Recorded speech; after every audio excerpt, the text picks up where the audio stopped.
So you stop at وَأَنَّ مُحَمَّدًا عَبْدُهُ وَرَسُولُهُ. Now, then you go and stand up for tashahhud, for your third rak'ah. In Fajr, I continue. Allahumma salli ala Muhammad wa ala ali Muhammad, and I point out my finger throughout until I offer salam. If I'm in Maghrib or Dhuhr, Asr or Isha, I stand up for the third rak'ah. I continue the third rak'ah, the fourth rak'ah, and then I sit for the last tashahhud. In the last tashahhud, which is in a prayer that has two tashahhud, the first one and the last one, I sit in the position known as tawarruk. And tawarruk means that I sit on the hip, the wirk, and I sit on my left buttock. This is called tawarruk.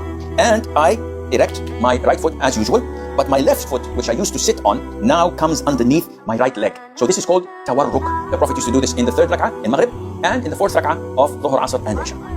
Now, I place my left hand over my knee with it, and sometimes it's erect so that I can lean on it, because I can see that my hip and my side is a bit tilted because of this way of sitting.